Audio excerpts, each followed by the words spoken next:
तो हमारी बहस चल रही थी 2-3 दिन से, आपसे सवाल पूछने से पहले इस बात से। मैं आपकी साइड में हूँ सर, मैं बिल्कुल। मैं इनकी साइड में हूँ। देखिए भाई, मैं तो महिलाओं की साइड रहता हूँ हमेशा। नहीं सर, मैं महिला और पुरुष नहीं तो देख रहा हूँ, मैं एक चेतना की तरह देख रहा हूँ कि दोनों चेतना, दोनों बराबर हैं, बिल्कुल। कहते हैं स्त्री अन्नपूर्णा होती है। अन्नपूर्णा तो तब है ना जब वो अन्न पहले स्वयं अर्जित करा हो। सच में अन्नपूर्णा बनी है ना। उनकी सैलरी पता लगा कि उनके हस्बैंड के खाते में जा रही है और वो 10 रुपये अपनी मर्जी से खर्च नहीं कर सकते हैं। सर मैं मतलब बहुत कभी कुछ सामने आई नहीं, कभी कुछ बोला नहीं। हालांकि मैं काम करती हूँ, गर्ल्स हॉस्टल है, काफ़ी अच्छा सब कर लेती हूँ, कमा लेती हूँ, लेकिन ऐसे घर में भी दब दब के रहने की। ये सब तो भारतीय महिला को बना दिया गया, थी नहीं ऐसी। तो आप कहते हैं कि हर लेडीज़ को काम करना चाहिए, तो मेरी सहमति आपसे इस बात पे नहीं बनी कि हर लेडीज़ को, जैसे सर नमस्ते सर, आपने पीछे एक एक्टिविटी दी थी कि आपकी किसी बात से हम सहमत नहीं हैं तो बताइए। तो मेरी इस बात पे सहमति नहीं बनी। जैसे मैं गृहिणी हूँ, पर मैं अपना जीवन सत्य के साथ जीती हूँ अधिकतर, तो पावरफुल महसूस करती हूँ अपने आप को। पर मैं जो बाहर जगत में वर्किंग लेडीज़ को देखती हूँ, उन लोगों को भी देखती हूँ कि बहुत दबी हुई ज़िंदगी या डर डर के कंप्रोमाइज़ करके जीते हैं। तो आप कहते हैं कि हर लेडीज़ को काम करना चाहिए, पर मैं कहती हूँ जो काम करने वाली लेडीज़ को देख रही हूँ, मैं अपने से नीचे पाती हूँ उन लोगों को। तो मैं तो नॉन वर्किंग होते हुए सत्य के साथ अच्छा जीवन जी रही हूँ। तो मेरी सहमति आपसे इस बात पे नहीं बनी कि हर लेडीज़ को, जैसे, तो मेरा कहना है कि सत्य के साथ अगर आप जी रहे हो तो इसमें वर्किंग और नॉन वर्किंग का शायद कोई फ़र्क ना पड़े। वर्किंग नहीं होता, स्वावलंबन होता है। स्वावलंबन घर वाली भी हो सकता है, काम करती है। वर्किंग माने कामकाजी तो वो भी है, स्वावलंबन। रही बात काम करने पर भी दबे होने की, तो वो जो बाहर काम करती हैं, अगर वो दबी हुई हैं तो उनसे ज़्यादा तो मैं दबा हुआ हूँ। मैं भी खूब दबा हुआ रहता हूँ, खूब तनाव में रहता हूँ। तो इससे ये थोड़ी सिद्ध हो जाता है कि जो लोग घर में रहते हैं वो मुझसे श्रेष्ठ हो गए। सत्य अर्जित करना पड़ता है, वर्किंग और नॉन वर्किंग की बात नहीं है।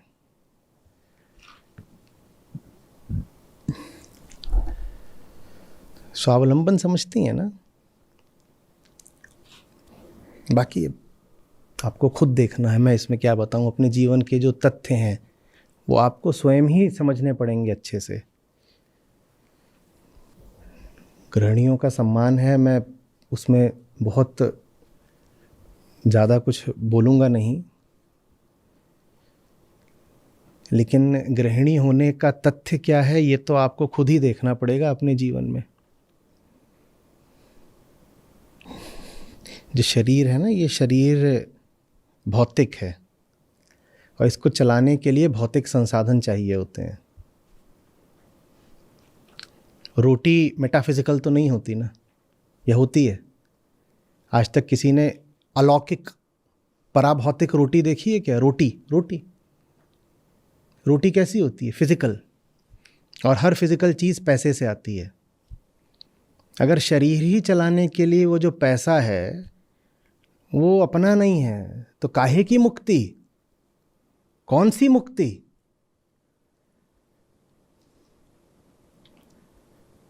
जब मैं वर्किंग बोलता हूं तो ये नहीं आशा होता कि करियर बनाओ और करोड़ों कमाओ।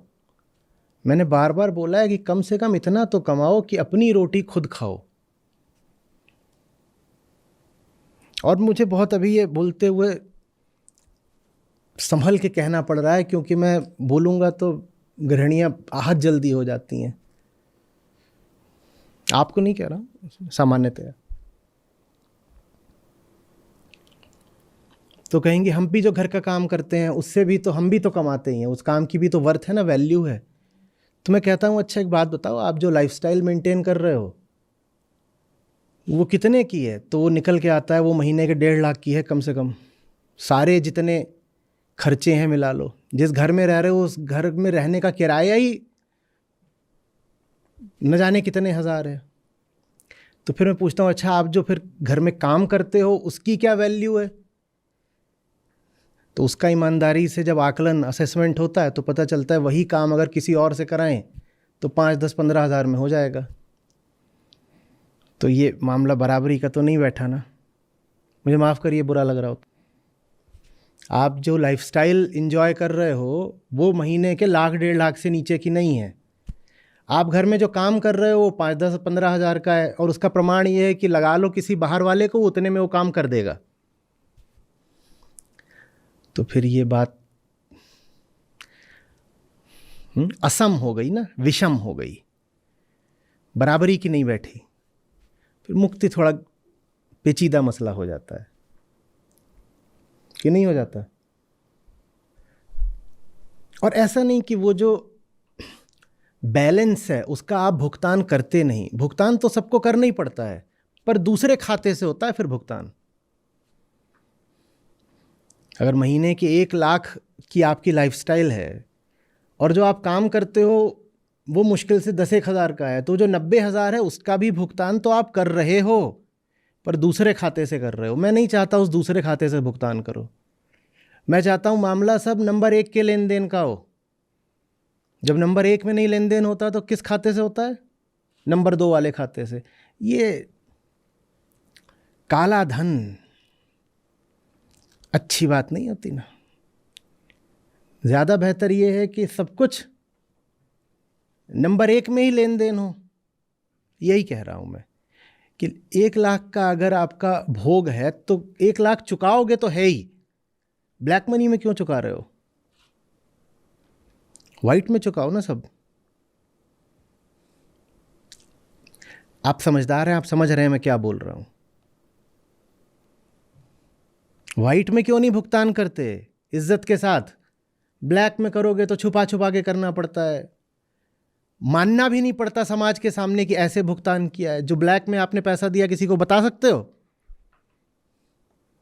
खुले में करो जो है। फिर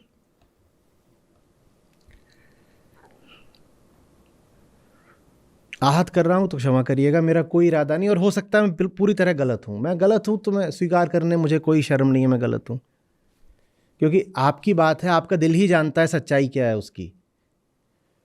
मैं गृहिणी नहीं हूं तो मैं कितना भी कह लूं, मैं बाहर बैठ करके कहीं ना कहीं थोड़ा बहुत तो अनुमान ही लगा रहा हूँगा। भले ही मैंने कितना भी देखा हो, फिर भी मैंने उस बात को जिया तो है नहीं। तो हो सकता है मैं गलत हूं। मैं गलत हूं तो मुझे क्षमा कर दीजिएगा,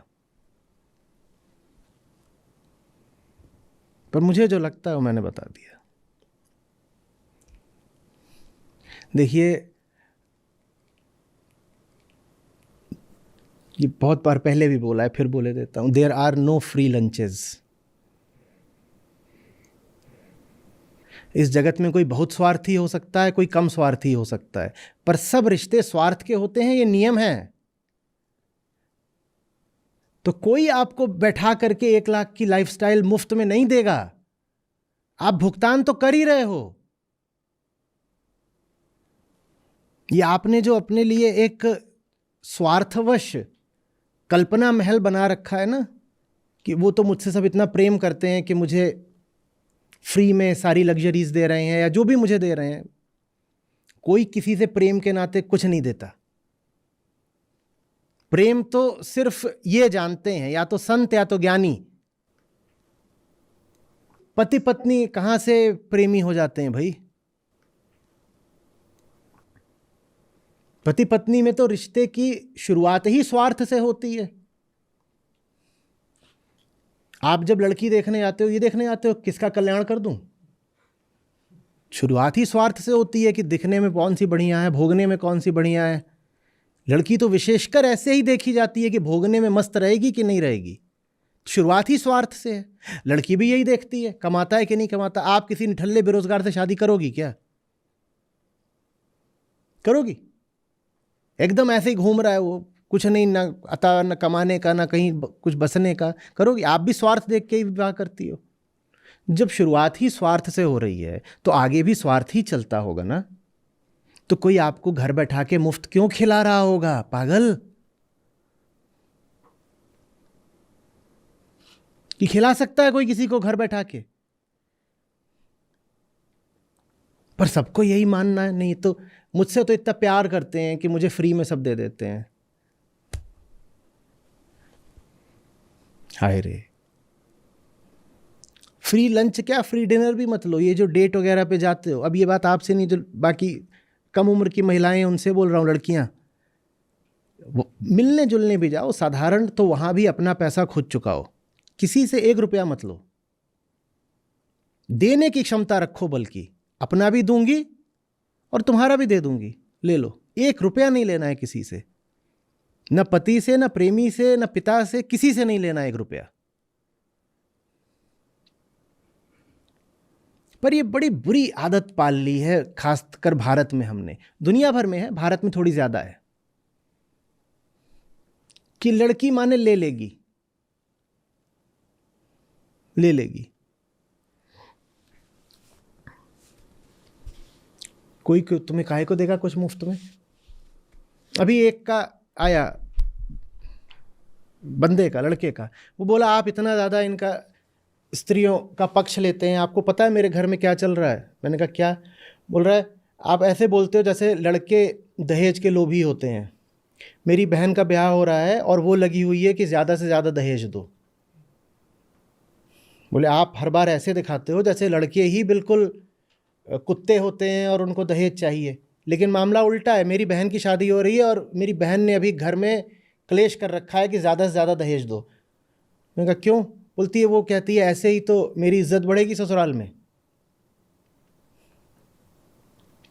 मैंने कहा वो भी नहीं समझ रही है, there are no free lunches. यहाँ पे ले लेगी बहुत सारा दहेज, नतीजा बस ये होगा कि पिता की संपत्ति में से हिस्सा नहीं पाएगी।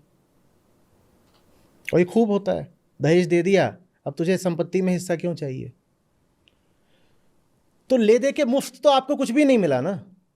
आपको ही पिता की संपत्ति में कानूनन जो हिस्सा मिलना चाहिए था, वो हिस्सा आपने गंवा दिया।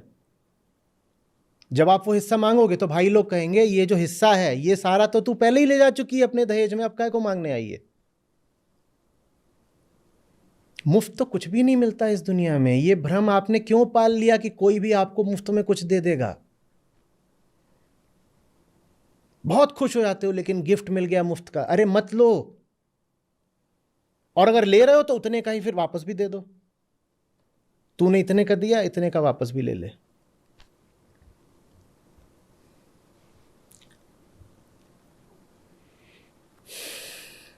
और ये तो करो ही मत कि ना नौकरी है ना चाकरी है, ब्याह करके बैठ गए।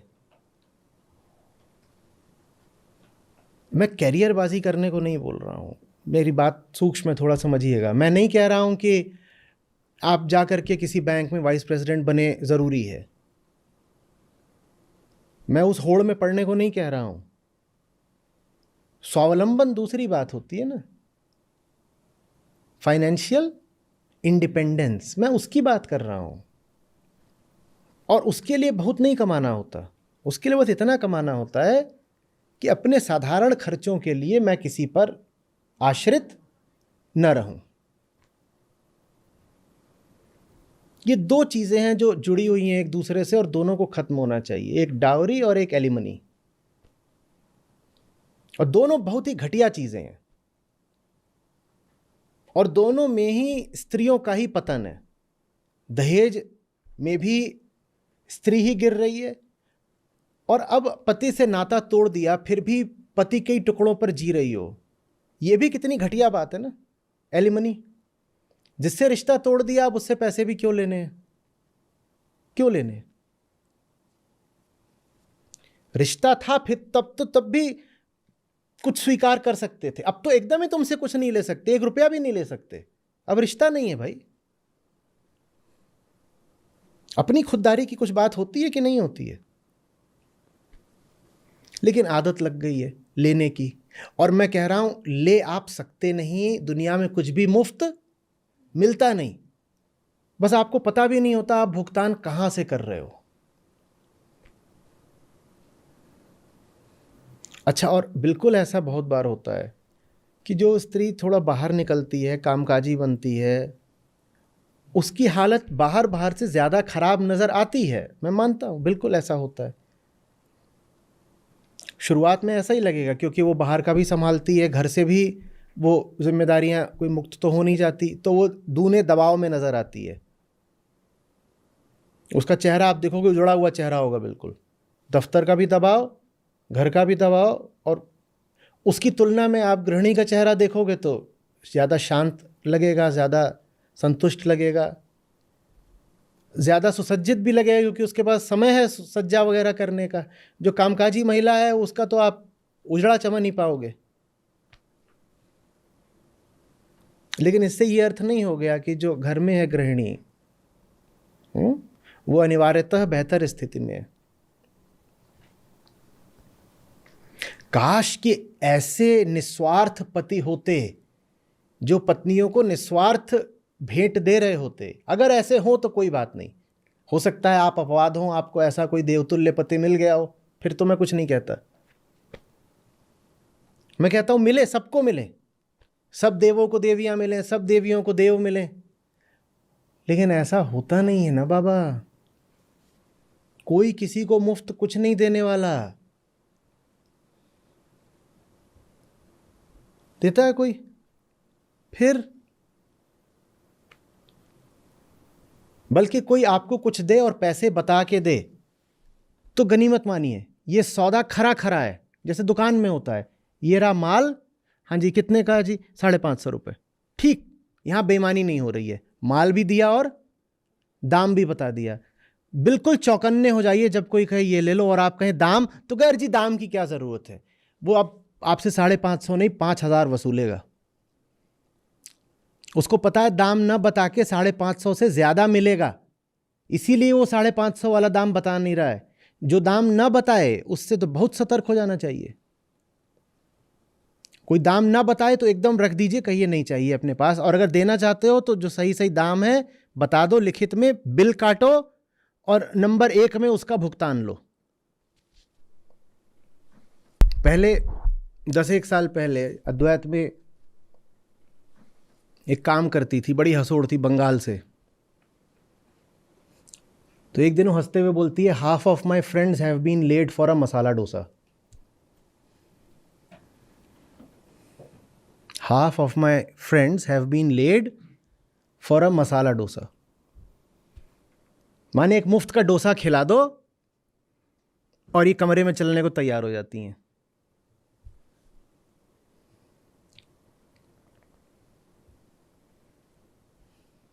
अतिशयोक्ति कर रही थी, हंस के बोल रही थी, मजाक की बात थी, पर उस मजाक में भी एक सूक्ष्म तथ्य है।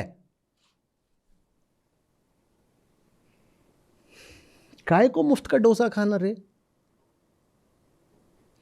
खिलाने की ताकत पैदा करिए। लो खुद भी खाएंगे, 3 जनों को और भी खिला देंगे। कहते हैं स्त्री अन्नपूर्णा होती है। अन्नपूर्णा तो तब है ना जब वो अन्न पहले स्वयं अर्जित करा हो। सच में अन्नपूर्णा बनी है ना, मैंने कमाया, मैंने बनाया, अब सबको खिलाया, तब हुई ना आप अन्नपूर्णा। और मैं बिल्कुल तैयार हूं कि मैंने एक एक बात जो बोली है वो गलत है, तो बुरा मत मानिएगा, मैं ऐसे ही हूं। सर मेरा प्रश्न एक्टिविटी में भाग लेने का था। और भी इसके पक्ष होते हैं ना। कमाना सिर्फ कमाना नहीं होता, कमाने के लिए थोड़ा दुनियादारी समझनी पड़ती है। कमाने बाहर निकलो तो उसके साइड बेनिफिट्स भी होते हैं, उसके नुकसान भी होते हैं, जानता हूं। दुनियादारी की चक्की में पड़ो तो आदमी पिसता भी है, समझता हूं इस बात को। लेकिन अगर घर से बाहर निकलो तो उसके लाभ होते हैं। थोड़ा सड़क की धूल खाओ, थोड़ा आटे दाल का भाव पता चले, थोड़ा देखो दुनिया कैसी कुटिल कपटी है, देखो दुनिया में कैसी जोड़ तोड़ चलती है। ये सब जब जानोगे, रंग महल के तौर तरीके ढर्रे, तभी तो दिखाई देगा ना कि जाल कैसे बुना जाता है और कैसे फेंका जाता है, तभी तो बच पाओगे। अगर घर से बाहर ही नहीं निकलोगे तो दुनिया का क्या पता चलेगा, ये चलेगा? तभी कदर भी कर पाओगे। घर में बैठे ही रहने से एक तरह की डम्बनेस आ जाती है, वो भोलापन नहीं होता, वो डम्बनेस होती है। कुछ ना आता ना पता, बस घर में है और घर की दुनिया अपनी, छोटा सा घोंसला, और बहुत हुआ तो टीवी।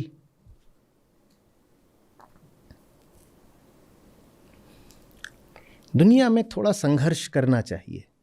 कितना करना है वो आप तय करिए, मैं कोई नहीं होता बोलने वाला। पर मेरी विनम्र राय ये है कि थोड़ा सा दुनिया में जाके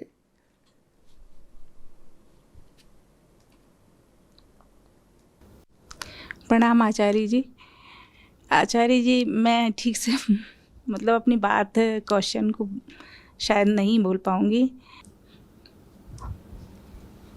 सर मैं मतलब बहुत कभी कुछ सामने आई नहीं, कभी कुछ बोला नहीं। हालांकि मैं काम करती हूँ, गर्ल्स हॉस्टल है, काफ़ी अच्छा सब कर लेती हूँ, कमा लेती हूँ, लेकिन ऐसे घर में भी दब दब दब कर रहने की, फैमिली में भी, ससुराल में भी, तो हिम्मत ही नहीं होती है कुछ बोलने की। और वहाँ भी ऐसा कुछ गर्ल्स के साथ रहना रहता है तो कुछ ऐसा भी है नहीं कि किसी का कुछ सामना करना है, तो बहुत मैं बोल नहीं पाती हूँ। थोड़ा सा हम पैदा होते हैं और बाकी बहुत सारा हम बनाए जाते हैं ना। आप थोड़े ही चुप रह जाती हैं। आपकी माता जी, उनकी माता जी, उनकी दादी जी, उनकी दादी जी, उनकी परदादी जी, उनकी भी पर सब चुप रहे हैं, वो सब आप में मौजूद है।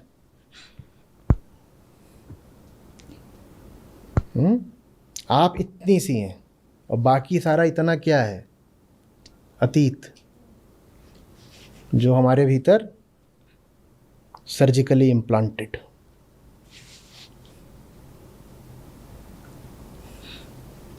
उसको हम संस्कार बोलते हैं। आप अमेरिका में रहती होती तो आप ऐसी थोड़ी होती, और अगर आप अफ़गानिस्तान में होती तो ये सवाल पूछने के लिए भी यहाँ नहीं बैठी होती। स्त्री की स्थिति के मामले में भारत अमेरिका और अफ़गानिस्तान दोनों के बीच में कहीं पर है। पुरानी चीज़ें एक रास्ते से आपके भीतर आई हैं, उन्हीं रास्तों से दूसरी चीज़ों को भीतर प्रवेश कराइए। ठीक है, कढ़ाई पर चीज़ें चिपक गई होती हैं तो उनको हटाने के लिए भी कढ़ाई में कुछ और डालना ही पड़ता है। पहले कुछ डाला था, वो चिपक गया, अब कुछ डालेंगे जिससे चिपकी हुई चीज़ हट जाएगी। यही करते हो ना? जी सर, बहुत हिम्मत आई है, आपको सुन रही हूँ 1 साल से लगभग, तो बहुत, और चार शिविरों में भी जा चुकी हूँ। ऋषिकेश, 1 बार गोवा, और ये दिल्ली में 3रा है। तो बहुत आत्मबल बढ़ रहा है। आत्मबल बढ़े जी, और जितना हो सके दूसरों की मदद करिए। जी सर। जी, आप अकेली नहीं हैं, और न जाने कितने हैं ना, जी, उन तक सब तक हाथ पहुंचाइए जितने भी तरीके से हो सके। सीमित तरीके से हो सके तो सीमित तरीके से ही सही। जी, ठीक है, प्रयास करिए कि सब तक बात पहुंचे, समझ आए। बाकी जो होगा सो हमें क्या पता क्या होगा।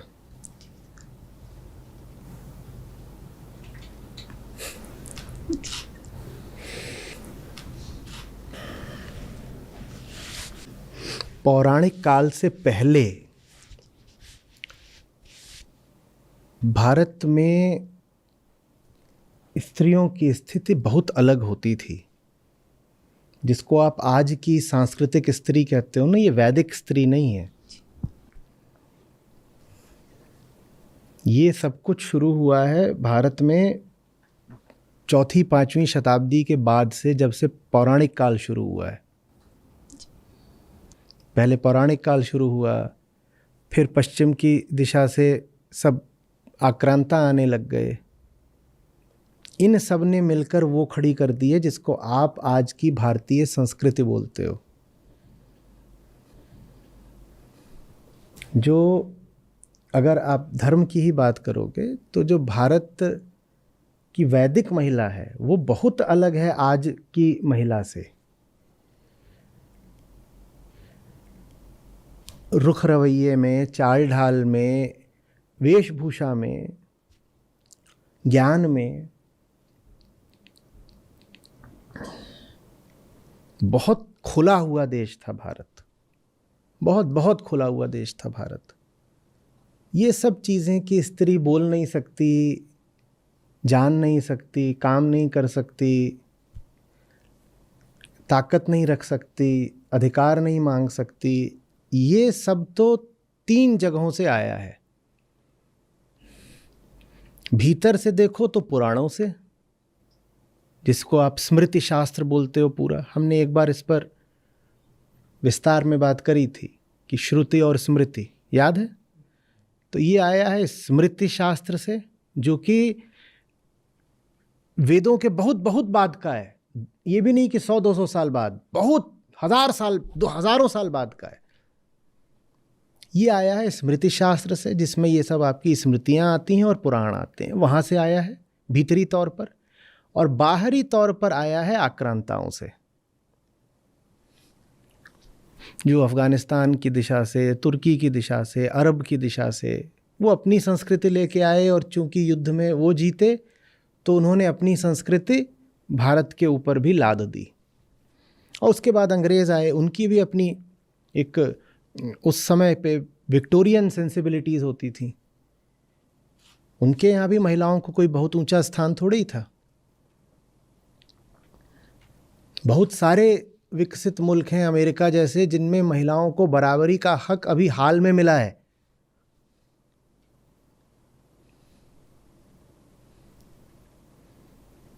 भारत में प्रधानमंत्री और राष्ट्रपति दोनों हो चुकी हैं, अब महिलाएं हो चुकी हैं ना। अमेरिका में आज तक कौन? तो जो पश्चिम से संस्कृति आई और जो अरब से संस्कृति आई, ये दोनों ही प्राचीन भारतीय संस्कृति की अपेक्षा बहुत संकीर्ण थीं। और इस कारण महिलाओं का वो हाल हो गया है भारत में जो आज आप देख रहे हैं। और इसके अलावा हमने कहा है कि भारत के ही भीतर से ये एक पौराणिक धारा निकल पड़ी, उसमें भी महिलाओं का खूब दमन है। नहीं तो आप अगर वेदों के पास जाएंगे या ऐतिहासिक दृष्टि से, बिल्कुल शुद्ध तथ्यात्मक ऐतिहासिक दृष्टि से अगर आप ईसा पूर्व भारत में महिलाओं की स्थिति का अध्ययन करेंगे तो पाएंगे बहुत खुला मामला था। आप जितनी कल्पना नहीं कर सकती उससे ज़्यादा खुला मामला था। विचार की स्वतंत्रता, आचरण की स्वतंत्रता, जीवन की स्वतंत्रता सब थी महिलाओं के पास, और पूरा उसका उपयोग करती थी। हम नहीं कल्पना कर सकते उस समय पर कि महिला ऐसी है कि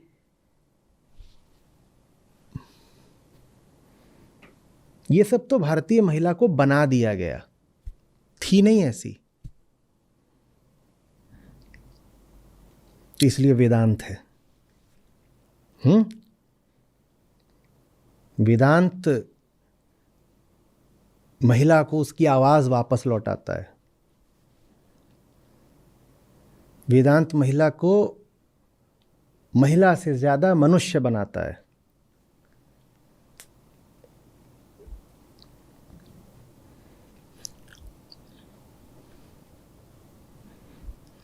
आ रही बात समझ में? और तुर्रा ये है कि आज हम जिसको अपनी संस्कृति बोलते हैं और बार बार बोलते हैं कि हमें भारतीय संस्कृति की रक्षा करनी है, वो वास्तव में भारतीय संस्कृति है ही नहीं। वो तो आक्रांताओं की संस्कृति है जो कि आपके ऊपर थोप दी गई, आपने उसे स्वीकार कर लिया और अब आप भ्रमवश उसको ही अपनी संस्कृति समझते हो और नारे लगाते हो कि मुझे तो महान भारतीय संस्कृति की रक्षा करनी है। आप जिसको अपनी संस्कृति बोल रहे हो वो आपकी है ही नहीं। आपको वास्तव में अपनी मौलिक संस्कृति जाननी है तो पीछे और पीछे जाइए, पुराणों से थोड़ा पीछे जाइए। पुराण सब ईसा काल के बाद के हैं और कुछ पुराण तो बिल्कुल अभी के हैं, सिर्फ कुछ 100 साल पहले के। आपको मौलिक रूप से अगर भारतीय महिला की स्थिति जाननी है तो ईसा पूर्व जाइए, बहुत बेहतर स्थिति पाएंगे आप। हो सकता है एकदम समानता न पाएं, लेकिन फिर भी आज की दुर्दशा से बहुत बेहतर स्थिति पाएंगे।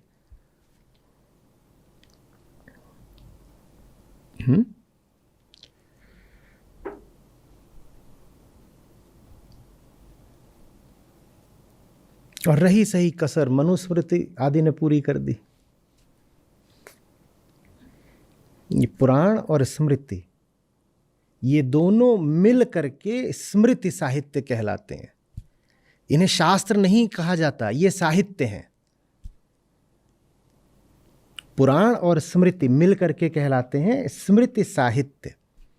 शास्त्र माने सिर्फ श्रुति होता है, श्रुति माने वेद वेदांत। एक ये बड़ी भारी भूल हो गई भारत में कि स्मृति को ही शास्त्र बोलना शुरू कर दिया, तो पुराणों को शास्त्र बोल रहे हैं, मनुस्मृति को शास्त्र बोल रहे हैं। ये नहीं शास्त्र हो जाते भाई।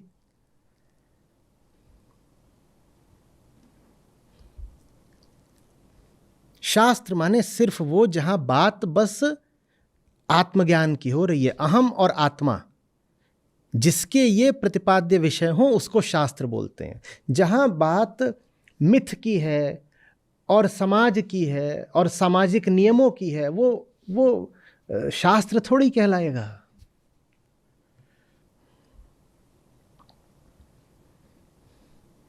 कि राजा को प्रजा का संचालन कैसे करना है, इसको शास्त्र थोड़ी बोल सकते हो।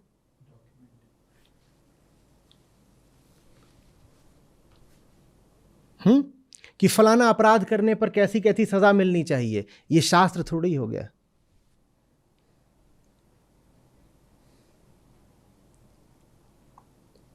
कई प्रकार की कहानियां जिनका अर्थ मात्र सांकेतिक हो सकता है, कथाएं, उनका संकलन शास्त्र थोड़ी हो गया।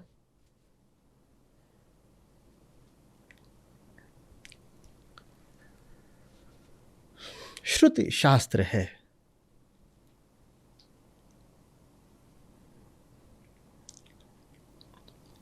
और वेदांत महिलाओं का बहुत अच्छा मित्र है, क्योंकि वो कहता है कि देह से कोई फर्क पड़ता ही नहीं।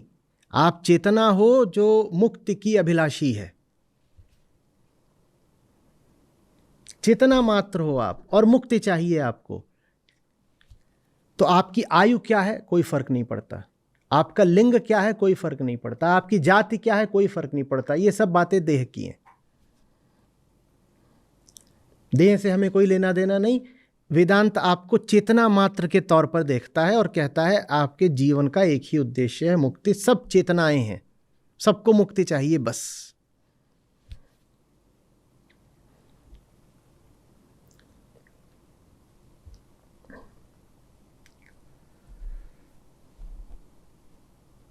समझ में आ रही है बात?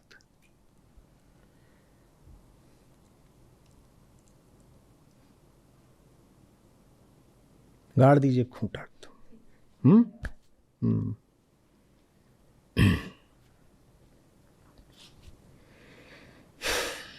आचार्य नमस्ते।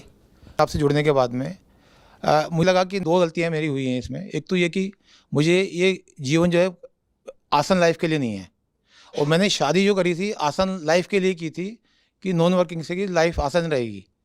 और अभी पता लगता है कि जीवन हमारा आसन लाइफ में हमारा बहुत मेहनत करने के लिए है, सही से मेहनत करने के लिए है और निस्वार्थ निष्काम होकर के काम करने के लिए है। दूसरा, स्त्री हो या पुरुष हो, हमें इससे ऊपर जेंडर इरेलेवेंट होना है, वो भी आपने बताया। तो जेंडर डिस्क्रिमिनेशन और रेलेवेंट में मुझे लगा कि जेंडर रेलेवेंट होना बड़ी बात है, हमें जेंडर रेलेवेंट होना चाहिए। मेरा यहाँ पर ये कहना, मैं आज भी इनसे ये कह रहा था कि तुम काम कर रही हो, हम बहुत अच्छे दीजिए, लेकिन आज हो सकता है तुम डॉक्टर होती, तुम पढ़ती पहले कहीं पढ़ाई में तुम्हारा रुझान होता उस तरीके से, बीए किया इन्होंने बीकॉम, लेकिन एक जाति बीकॉम करके कुछ कर सकती थी आगे और अच्छा हो सकता था, है ना। You could have become a better doctor than me, है ना, मेरे से भी अच्छे डॉक्टर हो सकते थे। तो हमारी बहस चल रही थी 2-3 दिन से, आपसे सवाल पूछने से पहले इस बात से। मैं आपकी साइड में हूँ सर, मैं बिल्कुल, मैं इनकी साइड में हूँ। तो और मुझे मालूम है कि आपके साइड होने से भी इसको ये बुरा नहीं मानेंगे इस बात को कि भाई नहीं, बात यहाँ उसकी आ रही है। देखिए भाई, मैं तो महिलाओं की साइड रहता हूँ हमेशा। नहीं सर, मैं महिला और पुरुष नहीं तो देख रहा हूँ, मैं एक चेतना की तरह देख रहा हूँ कि दोनों चेतना, दोनों बराबर हैं बिल्कुल। लेकिन सर यहाँ मैं ऐड करूँगा कि हमारी जो सोसाइटी जिसमें हम रह रहे हैं वो अभी उसके लिए परिपक्व नहीं है। इनका सवाल कहाँ से आया इन्होंने वो नहीं बताया अभी तक। मैं बता देता हूँ, इनके ये कई लोगों को जानती हैं जो जैसे वो स्वावलंबित हैं, स्वावलंबन है उनको, मतलब काम कर रही हैं, ऑफिस में पढ़ा रही हैं, स्कूल में, उनकी सैलरी पता लगा कि वो उनके हस्बैंड के खाते में जा रही है और वो 10 रुपये अपनी मर्जी से खर्च नहीं कर सकते हैं। डॉक्टर हैं सर, मैं जानता हूँ कि जो डॉक्टर होने के बाद भी उनकी जो लाइफ है ना इतनी गई गुजरी है, अपना ससुराल में हस्बैंड के सामने किसी का कोई सपोर्ट नहीं है। और एक नहीं सर, अनगिनत को हम जानते हैं। ये सवाल उनका वहाँ से उठा है। ठीक ठीक, बहुत अच्छे, बहुत बढ़िया। ये एकदम बहुत संबंधित और इसमें प्रासंगिक पक्ष है। देखिए, मैंने बहुत बार बोला है, बाहर की स्वतंत्रता काम नहीं आती जब तक भीतरी स्वतंत्रता ना हो। आज बाहर की स्वतंत्रता के लिए आपको बहुत चीज़ें मिल गई हैं। सबसे पहले तो कानून आपके पक्ष में है। देश का जो सबसे बड़ा कानून है संविधान, वही महिलाओं के पक्ष में है। उसके बाद पिछले कई दशकों में एक के बाद एक कई कानून बनते गए हैं जो महिलाओं को कई तरीके से सुरक्षा भी देते हैं और मदद देते हैं। बाहर वो सब चीज़ें हैं आपके पक्ष में। शिक्षा आपके पक्ष में है। आज कोई बच्चा अगर सच में शिक्षित है तो उसको ये भी सिखाया जाता है कि महिलाओं को बराबरी से देखो, सम्मान से। मीडिया आपके पक्ष में है। पहले गुनाह बहुत सारे सिर्फ इसीलिए छुपे रह जाते थे क्योंकि कोई बोलने बताने वाला नहीं था। आज मीडिया है, मीडिया नहीं तो सोशल मीडिया है। कुछ उल्टा पुल्टा हो रहा हो, कोई भी रिकॉर्ड करके डाल देगा तो बात वो सामने आ जाती है। तो बाहर बहुत सारी चीज़ें हैं जो महिला के पक्ष में हैं आज, लेकिन भीतर महिला अगर आज भी बंधक हो तो बाहर जो स्वतंत्रता मिली है वो किसी काम की नहीं रहती, बल्कि बाहरी स्वतंत्रता का दुरुपयोग और हो जाता है।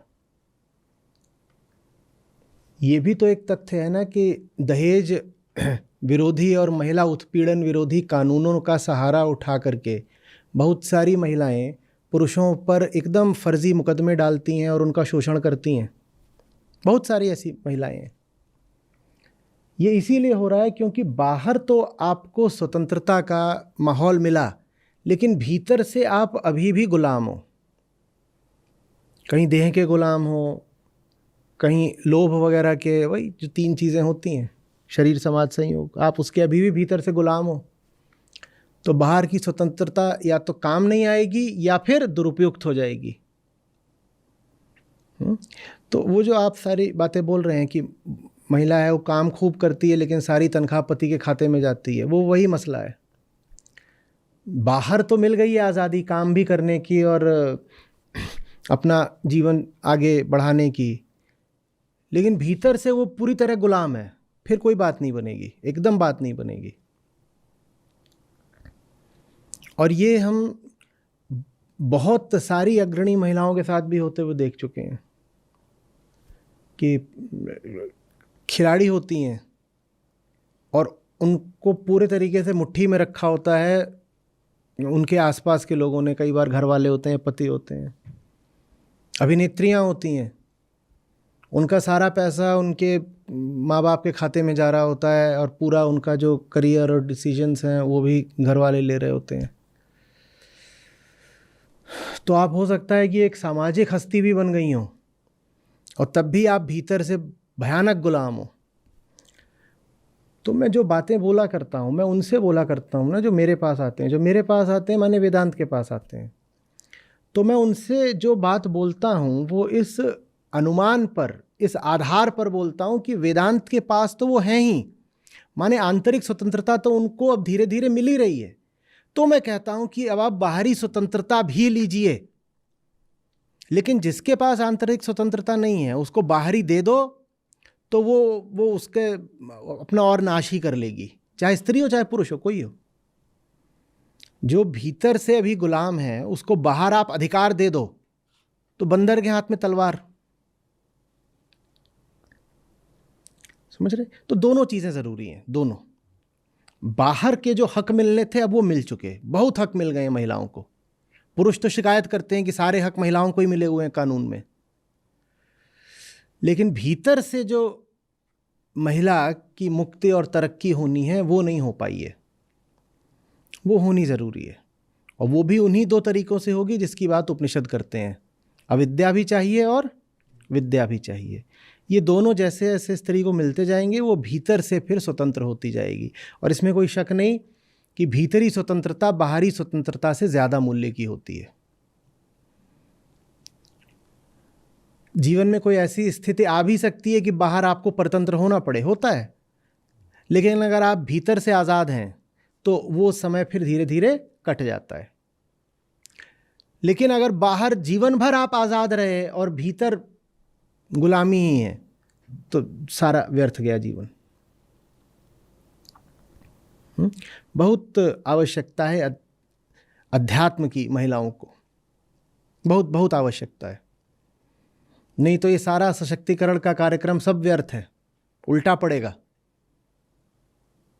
पुरुषों ने ताने कसने शुरू ही कर दिए हैं। वो कहते हैं महिला को आज़ादी दो तो वो उद्यमी उपद्रवी हो जाती है, नाश कर लेती है अपना भी और दुनिया का भी। ये खूब कहने लगे हैं पुरुष अब।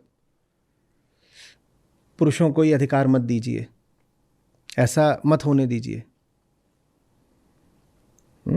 अध्यात्म बहुत ज़रूरी है और अध्यात्म से बहुत सारी महिलाएं बचती हैं, खासकर पढ़ी लिखी, क्योंकि उनमें ये धारणा डाल दी गई है कि धर्म ही उनकी बेड़ी है।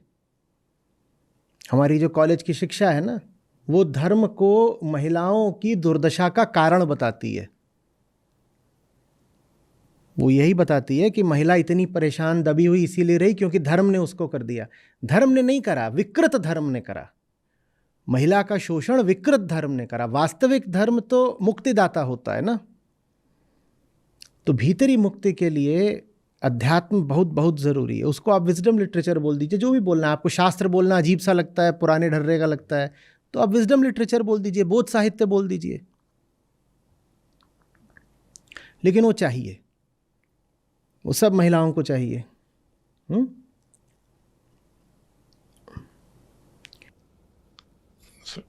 सर एक और मैं ऐड करना चाहता हूँ इसमें कि जो आज हम देखते हैं कि हम जैसे महिलाओं के लिए आपने कहा कि महिलाओं को बहुत ज़रूरी है, मैं मानता हूँ, लेकिन सर इसमें जब बात आती है कि जो मेरी अपनी ऑब्जर्वेशन है, मैं कितनी फैमिलीज़ को जानता हूँ कि जहाँ पर जो महिलाओं का शोषण हो रहा है उसमें जो महिलाएं हैं जो पुरुष के साथ हैं, उसके जो फैमिली वाले हैं वो उसमें ज़्यादा अग्रणी रहते हैं बजाय उस घर के पुरुष के अलावा, कि जो उसी घर के हैं वो ज़्यादा करते हैं।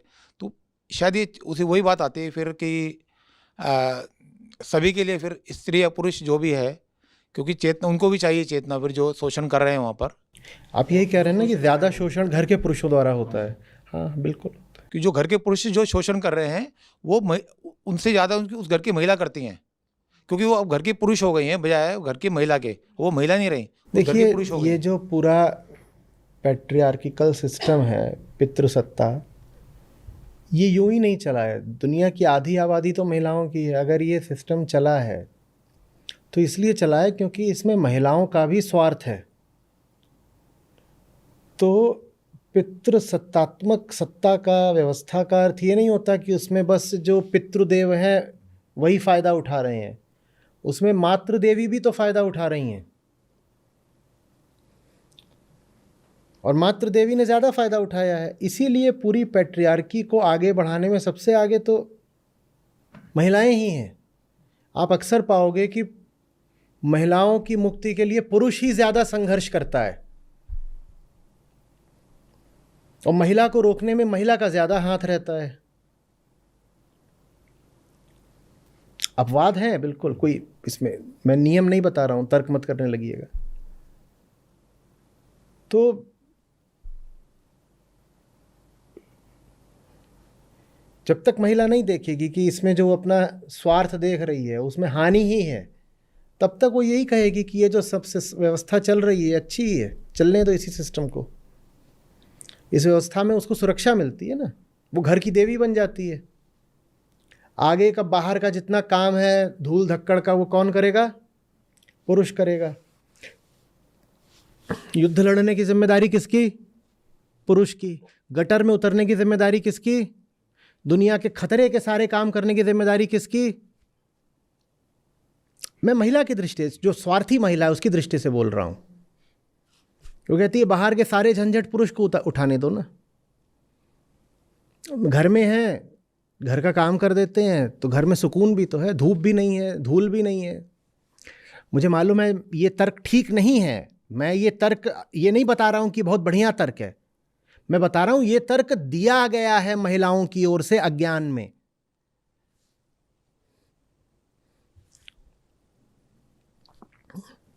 दुनिया में मनुष्य को जीने के लिए बहुत सारे खतरनाक काम करने पड़ते हैं, मेहनत के काम करने पड़ते हैं। महिलाएं उन सब कामों से बची रही हैं ना पैट्रियार्की में। तो ये स्वार्थ है महिला का पैट्रियार्की में।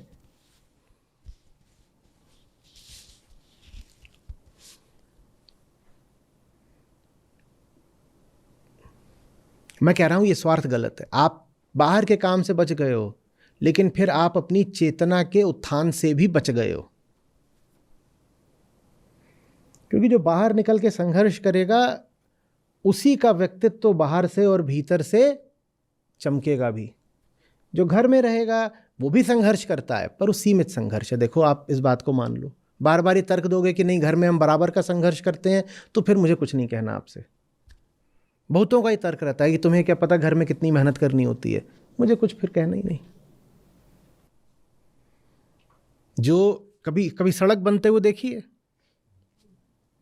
अब आप बोलोगे कि मैं रसोई में जो आंच झेलती हूं और जो सड़क पे वो मजदूर आंच झेल रहे हो एक बराबर है, तो मैं तो नहीं मानूंगा आपकी बात। देखा है वहां कितनी जबरदस्त वो आग जल रही होती है।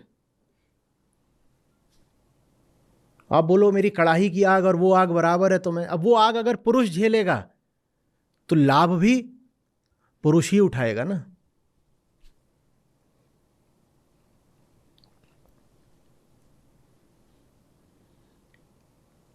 सेनाओं में अगर पुरुष ही आगे हैं, जान पुरुष दे रहे हैं, तो सत्ता भी फिर पुरुष के ही हाथ में। पुरुष कहेगा देश को तो मैं ही बचा के रखता हूं, तो सत्ता भी मेरे ही हाथ में होनी चाहिए देश की। वो गोली खाता है, वो जान देता है भाई, मजाक थोड़ी है। चीथड़े उड़ते हैं उसके।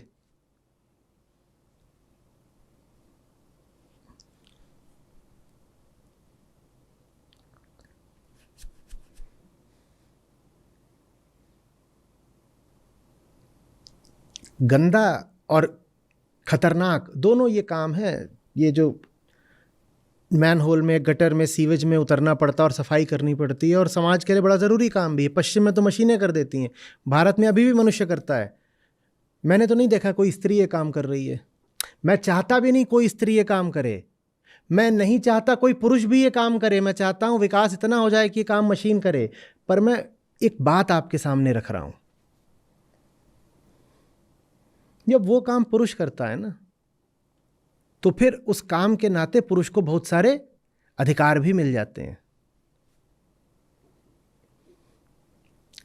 हल कौन चला रहा है? अब नहीं हल चलाता, अब तो ट्रैक्टर हैं, पर फिर भी तो फिर उपज पे उसको अधिकार भी मिल जाता है। यही सब देख करके बहुत सारी महिलाओं को लगता है जो सिस्टम चल रहा है वो बढ़िया है। सारे मेहनत के और खतरे के काम अधिकांशतः किसको करने दो? पुरुष को करने दो।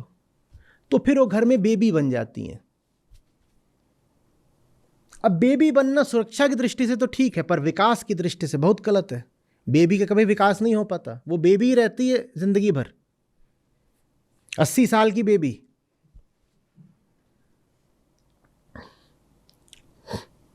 ये व्यवस्था अच्छी नहीं है, तोड़िए इस व्यवस्था को। न स्त्री के लिए अच्छी है, न पुरुष के लिए अच्छी है। और ये व्यवस्था तब तक नहीं टूटेगी जब तक देह भाव रहेगा। इसलिए अध्यात्म आवश्यक है, वो आपको देह भाव से मुक्त करता है।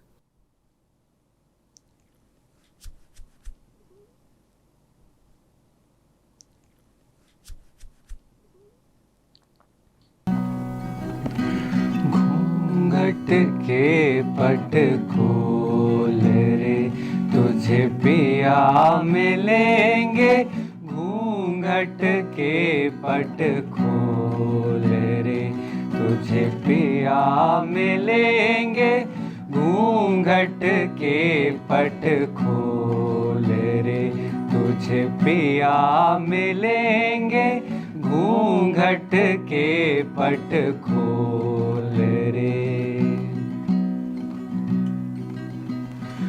घट घट में तेरे साईं बसत है, घट घट में तेरे साईं बसत है, कटु वचन मत बोल रे, कटु वचन मत बोल रे, घूंघट के पट खोल रे, तुझे पिया मिलेंगे, घूंघट के पट खोल रे, तुझे पिया मिलेंगे, घूंघट के पट खोल रे।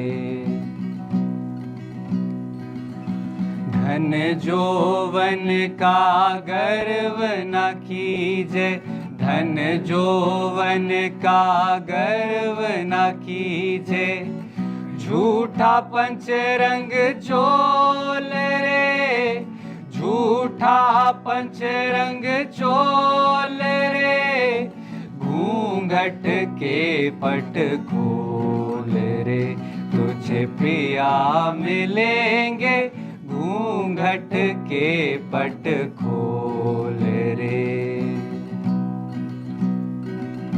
शून्य महल में दिया जलत है, शून्य महल में दिया जलत है, आशा से मत डोल रे, आशा से मत डोल रे, घूंघट के पट खोल रे, तुझे पिया मिलेंगे, घूंघट के पट खोल रे।